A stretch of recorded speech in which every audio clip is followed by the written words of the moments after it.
Now let's turn our attention to this clip from the Arise News primetime show on Friday, which is now circulating on social media.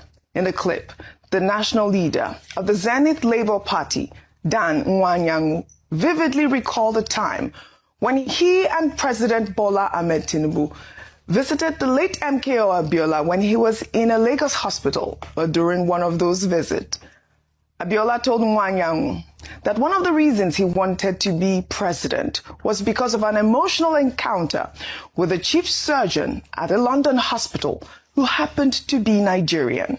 Let's take a look. When Abiola had a swollen leg, he was admitted in a co-hospital in Lagos, room 437. I was the only non-member of the family that was with him. The wives will bring food, leave it with me. I will serve him. After eating, I will eat the remnants. Abiola called me one day, comrade, do you know why I want to be president? I said, tell me, Mr. President. He said, there was a time I went for surgery in King's Hospital, London. They wheeled me to the theater.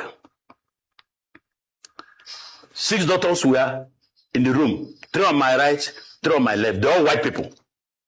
After 10 minutes, sir, do the thing, let me go. He said, no, we're waiting for the chief surgeon. Not long, one black man came with 2 other doctors. When the black doctor entered, he moved close to Abiola, Eka Sosa. Abiola said, Kiloruke, what's your name? Are you a Nigerian? I said, yes. Abiola told me, tears dropped from his eyes. He said, comrade, I will bring all these people back in Nigeria and put those hospitals here. Charles, are you telling me that we cannot put King's Hospital in every state in Nigeria?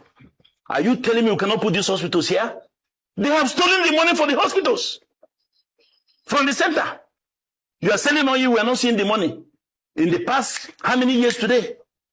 Abiola told me, he cried, that was part of the reason why he wanted to be president. President Tinubu is aware of it. I'm calling him because every day we're in Abiola's house. Nwanyangu's recollection underscores a persistent challenge that has only worsened since Abiola's time.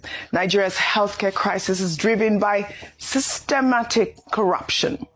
The result is a system where wealthy Nigerians, including sitting officials, routinely seek treatment abroad, spending an estimated $1.5 billion annually on medical tourism, while public hospitals lack basic supplies. Doctors migrate in droves, with over 5,000 leaving for the United Kingdom and the United States in recent years alone.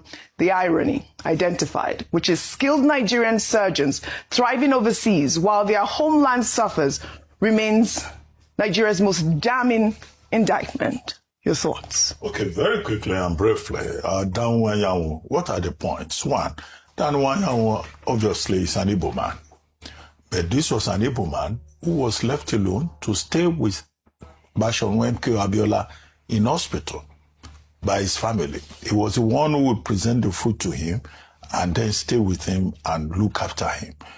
Chinua Achebe has said in a book that there was once a country, there was indeed once a country called Nigeria, where whether you were Igbo or Yoruba or Ejagam or whatever did not matter. People related on the basis of humanity. It is unfortunate that our country now has become a place where people no longer trust each other, and they cannot relate together on the basis of their own humanity. Second point is about the health sector. Now, we have always said that a healthy nation is a wealthy nation. And apart from agriculture and education, we've talked about health. Now, this same country, the Nigeria that Nigeria became, we once had a minister of health who said any doctor that wants to migrate or go and look for a job in Saudi Arabia or South Africa can go away, that we have enough doctors here.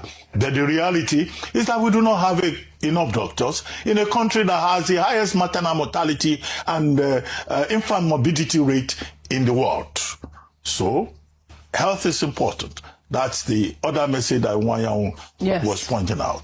Now, we once had a man who was undeclared president of Nigeria, although they have tried to make remedies subsequently, who wanted to address the health sector, but he was not allowed to claim his mandate because some elements in the Nigerian military, for their own personal reasons, aborted the June 12 election, the freest and fairest election by admittance